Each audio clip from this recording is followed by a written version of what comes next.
내 나이가 벌써 쉰인데 이게 맞는 일일까? 토종 한국인인 내가 잘할 수 있을까? 지금도 제가 영어가 안 들려서 정말 귀를 쥐어뜯고 싶을 때가 한두 번이 아닙니다. 이런 생각에 불안하고 두려웠습니다. 우리의 커리어를 확장해주는 원칙 3가지 제가 정리해 볼게요. Why not? Why not?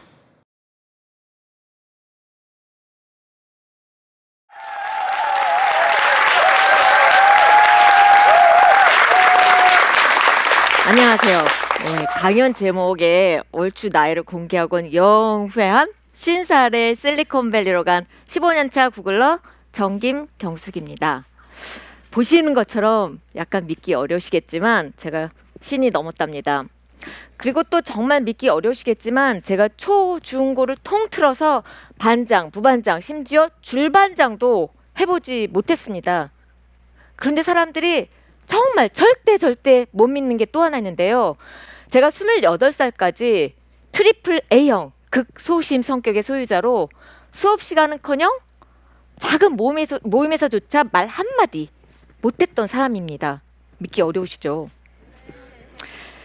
그랬던 제가 영어 원어민 중에서도 가장 말빨 좋고 글 잘 쓰는 사람이 모여있다는 구글 본사 글로벌 커뮤니케이션 팀에서 현재 디렉터로 근무하고 있습니다. 구글에 들어온 지 얼마 안 되었을 때 구글 여성 리더십 컨퍼런스가 있었습니다. 전 세계 300명 정도 구글 여성 리더들이 모인 자리였는데요. 당시 여성 임원 4명이 무대에 섰습니다. 사회자가 질문을 합니다. 10년 뒤 계획이 있습니까? 구글에 막 합류했던 저도 너무 궁금했어요. 근데 그 임원이 너무도 당당하게, 너무 천진하게 없는데, 물론 영어로 했겠죠. 없는데요? 또 옆에 있는 임원도 없는데요? 옆에 임원도 없는데요? 이게 뭐지? 구글에서 잘 나간다는 여성 임원들이 미래 계획이 하나도 없다고?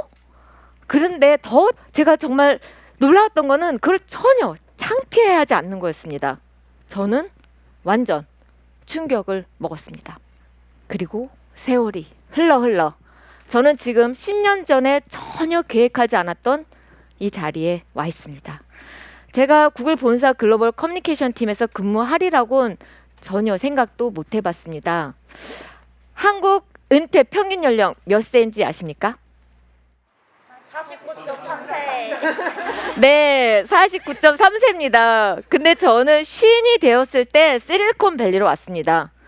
그러면서 제가 깨달은 것은 그때 그 여성 임원들이 계획이 없다고 대답한 이유가 아무렇게나 하겠다라는 것이 아니라 변화에 대한 유연성, 그리고 앞으로 커리어 확장에 대한 가능성을 늘 염두에 두라는 것이었습니다. 그리고 또 빠르게 성장하고 빠르게 변한 환경에서는 내가 하고 싶은 일도 항상 변할 수 있습니다. 그래서 우리는 계획에 늘 열려 있어야 한다는 뜻이기도 했습니다. 그런데 계획이 없다고 해도 몇 가지 원칙은 있어야 합니다. 3년 전, 2019년 2월 전 세계 구글 커뮤니케이션을 맡고 있는 수백 명 구글러들이 사내 컨퍼런스로 한 자리에 모였습니다. 컨퍼런스 마지막 날 그 전 세계 커뮤니케이션을 담당하는 VP, 부사장 총괄이 질의응답을 시간을 가졌는데요. 그때 저는 평소 갖고 있던 아이디어를 제안했습니다. 본사에 미국에 주재하고 있는 인터내셔널 미디어를 전담하는 사람이 필요하다. 그리고 또 각국의 커뮤니케이션 담당하는 사람들이 미국 본사와 이어주는 그런 사람이 중간에 필요하다. 그런 아이디어를 제안하고 정확히 3주 뒤에 그 포지션이 쫙 열렸습니다. 사실 그 아이디어를 제안할 때 제가 그 자리에 갈 것을 전혀 생각하지 않았습니다. 내 제안이 정말 받아들여졌다. 그 자체가 너무 기뻤죠. 컨퍼런스 이후에 저는 이제 여름 휴가를 바로 떠났습니다. 근데 휴가 중에 내가 그냥 관심 있다고 좀 물어볼 거나 그랬나? 그래서 이제 전화를 합니다. 채용 디렉터가 있는데요.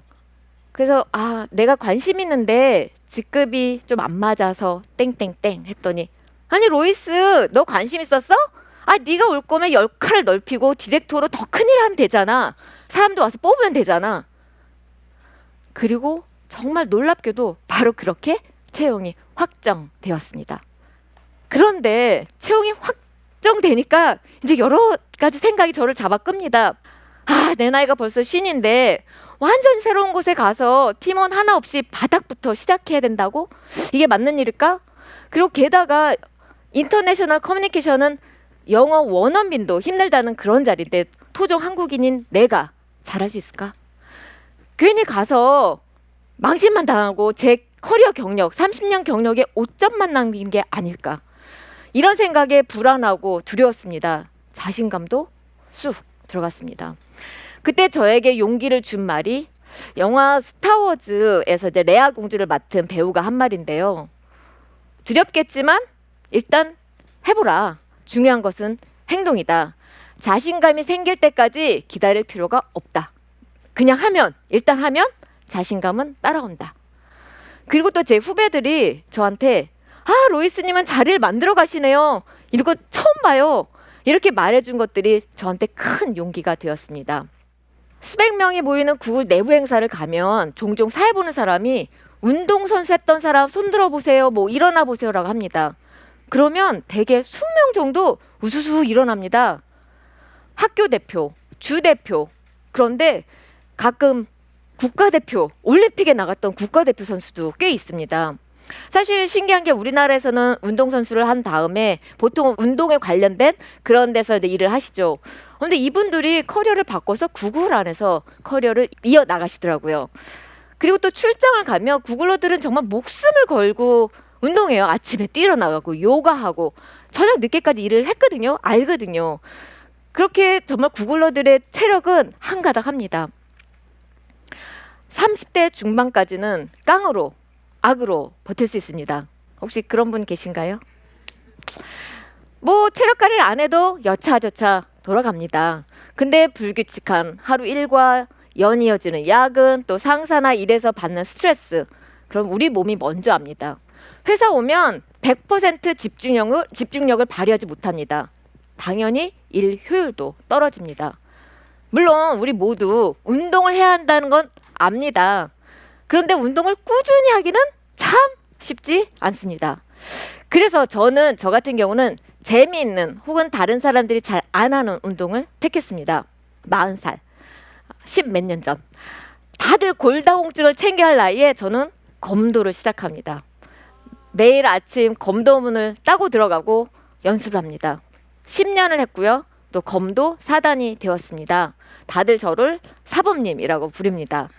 지금은 이제 14년째 검도를 미국에서도 하고 있습니다. 근데 주변에서 물어보잖아요. 무슨 운동 하세요? 저 검도해요. 그러면 다들 눈이 동그래져서 관심을 갖습니다. 6개월 뒤에 만나도 검도 아직도 하세요? 이렇게 좋은 자극이 되니까 제가 운동을 꾸준히 할 수 있게 되더라고요. 근데 제가 젓가락만 주면 다 이렇게 할 것 같은데 제가 검도 4단이지만 검도를 썩 잘하지는 못합니다. 제 별명이 정광석화예요. 왜 그럴까요? 빛처럼 빠르게 공격을 잘해서 땡땡땡을 하면 너무 좋겠는데 제가 빛처럼 빠르게 칩니다. 경기만 나가면. 네. 그런데 제가 정광석화여도 구대회, 서울시 대회, 뭐 전국 대회, 그리고 미국에서는 제가 현재 거주하고 있는 북캘리포니아 대회, 이런 대회 나가는 재미가 정말 쏠쏠합니다. 배드민턴, 뭐 달리기 하시는 분 계신가요? 전국에서 사실 배드민턴이나 달리기 만등 안에 드는 게 쉽지는 않습니다. 검도 200등 안에 들 수 있습니다. 저는 100등 안에도 아마 들어본 것 같아요. 제가 하나 갖고 나온 개념은 헬리오트로픽 효과입니다. 이건 뭐 식물들이 왜 빛을 향해서 자라잖아요. 해바라기처럼. 이런 거를 헬리오트로픽 효과라고 부르는데 우리 사람들도 사실은 긍정 에너지와 밝은 기운이 있는 동료들 향해 모이더라고요. 모이지 않습니까? 긍정. 예, 구글러들이 갖고 있는 그 창의성 그리고 아이디어 원천은 이렇게 건강하고 긍정적인 에너지가 주는 그런 실력에서 나온다고 제가 믿게 되었습니다. 최근에 제가 책을 냈는데 어떤 분이 저에게 또 다른 별명을 붙여주셨어요. 에너지 발전소라고. 예, 체력 정말 중요합니다. 시간과 노력을 투자하시기 바랍니다.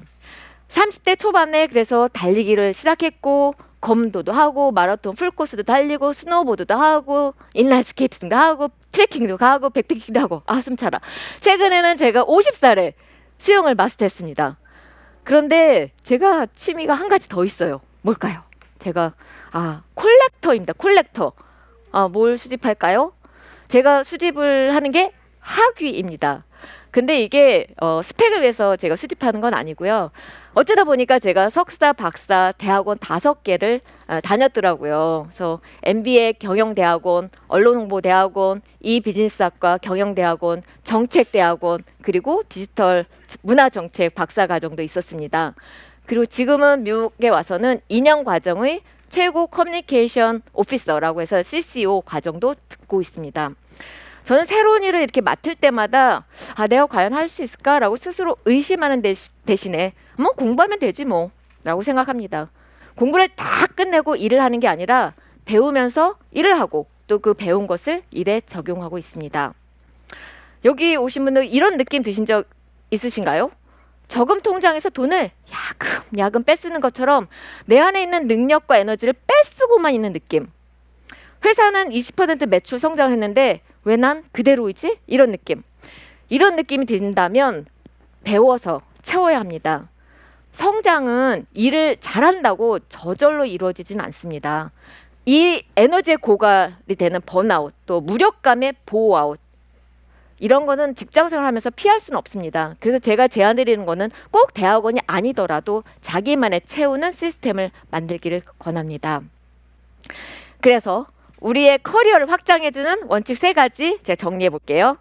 먼저 행동하라. 체력도 실력이다. 공부로 채워라. 그런데 이 3가지를 지속 가능하게 해주는 게 있습니다. 그것은 바로 하루하루 루틴입니다. 꾸준한 루틴의 힘입니다. 제가 검도를 14년째 하고 있는데 검도를 처음 제가 접했을 때나 아니면 일단 초단이 될 때나 그 다음에 검도에서 가장 최고 단자는 8단인데요. 8단 심사를 볼 때나 똑같이 하는 건 연격이라고 해요. 이렇게 머리치기입니다. 혹시 검도 해보신 분 계세요? 검도? 네. 이게 근데 초단도 머리치기를 하고 8단 선생님도 머리치기를 합니다. 근데 완전히 다릅니다. 초단이 하는 거는 그저 그렇습니다. 근데 이 30년에 걸쳐서 연습을 한 8단 선생님들의 머리치기는 정말 다릅니다. 그래서 이 평범함, 오디너리가 엑스트라오디너리로 바뀝니다. 아주 특별함으로. 그거는 매일매일의 연습, 매일매일 하는 루틴의 힘입니다. 지난 30년간 제 커리어 확장은 이런 루틴을 통해서 무한 지속되고 있습니다. 제가 구글 본사 디렉터로 없던 자리 만들어가고 또 이렇게 책을 쓰고 제목은 계속 가봅시다. 남는 게 체력이니. 저희 애가 이렇게 제목 정했다니까 엄마만 체력 남아 이러더라고요. 다 같이 남는 체력이 있었으면 좋겠습니다. 우리 직장에서 완전 고갈되는 번아웃, 또 무력감, 보호아웃, 또 요새는 말하는 의미를 못 찾는 브라운아웃, 이런 걸 어떻게 극복했는지, 또 나만의 속도로 꾸준히 커리어를 혹은 인생을 키워왔는지에 대한 책입니다. 지금도 제가 영어가 안 들려서 정말 귀를 쥐어뜯고 싶을 때가 한두 번이 아닙니다. 영어 오디오북을 하루에 서너 시간 또 이렇게 뛰면서 듣습니다. 1년에 오디오북 영어로 된 걸 70권 정도 읽으니까 아주 제법 조금 들립니다. 이렇게 하루하루 작은 성공을 이어나가고 우리가 꾸준히 쏟는 시간의 힘을 믿는다면 어느덧 여러분의 인생도 한층 커져 있을 것입니다. 마지막 제가 같이 해보고 싶은 건 뭐냐 하면 인생의 무한 확장 같이 해보시겠습니까? 네. 감사합니다.